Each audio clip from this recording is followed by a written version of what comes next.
War has its own kind of silence. Not the absence of sound, but the hum before everything collapses. The kind of silence that settles in your bones and makes you forget what peace feels like.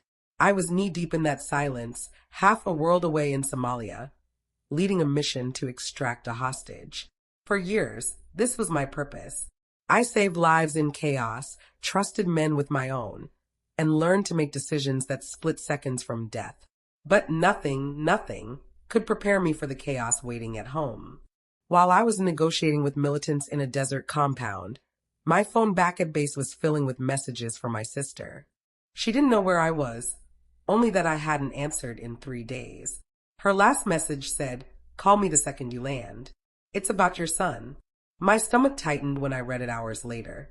My boy, Adam, 8 years old, fearless, wild, everything I wasn't allowed to be anymore.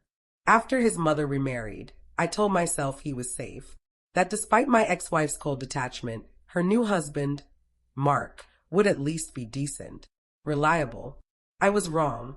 The moment I called my sister, her voice broke before she could form words. She said Adam had been rushed to the hospital, frostbite, trauma, hypothermia. Then she said the words that would haunt me forever. They found him locked inside their freezer. Time slowed. The world shrank to a single, impossible image.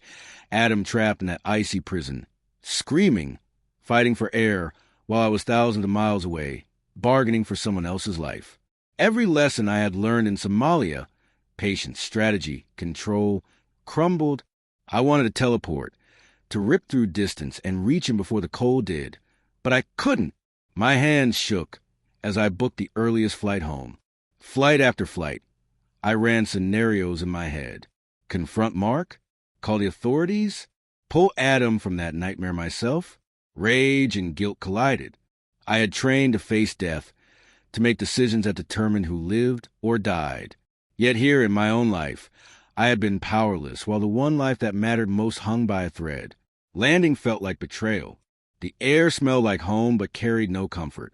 My heart raced as I drove straight to the hospital, ignoring every protocol, every word of caution. Adam was wrapped in blankets, pale but alive, eyes wide and searching. I could barely breathe when I saw him, my son, trembling yet resilient. Questions poured out unfiltered. Why? How could you? Where were you? My voice cracked. Mark stood off to the side, expression unreadable, almost smug, as if the act itself demanded recognition. Every instinct screamed to confront him, to make him pay, to reclaim the fatherly control that had been stripped from me.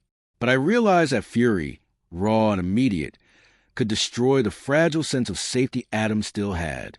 Instead, I focused on him, on rebuilding trust, on letting him feel the security I had failed to provide for a single unthinkable day. Once Adam was stable, safe under the warmth of blankets and the careful watch of doctors, I finally turned to Mark. He didn't flinch, didn't speak. The silence between us was heavier than any words I could muster. Rage still burned inside me, but I had learned something in Somalia. Control over oneself is the only leverage that lasts. I wouldn't give him the satisfaction of breaking me. I knelt beside my son, tracing the outline of his face, memorizing every detail as if to lock him into memory forever. "I am here now," I whispered, though he didn't fully understand the gravity of what had happened. He only knew that his father was back, that the anchor he had lost for a day was finally steady. That was enough. The next days were a blur of police reports, therapy sessions, and explanations I hoped would never truly reach his young mind. Mark faced the consequences, though justice was never clean or satisfying. It was bureaucratic, slow, and frustrating. But Adam didn't need justice as much as he needed reassurance, presence, and love. I sat by his bedside that night, exhausted, bruised emotionally, yet profoundly aware of what mattered. Life could be unpredictable, cruel, and violent. But love, focus, and presence, those were the shields no one could take away. I had lost control for a moment, but I had regained it in the only way that counted. Regret, fear, and helplessness would linger, as they always do after trauma, yet they were tempered now by resolve. I had survived Somalia's deserts, faced enemies armed with guns and hatred, But nothing had been as urgent, as piercing, as vital, as saving my own son from the horrors that should never touch a child.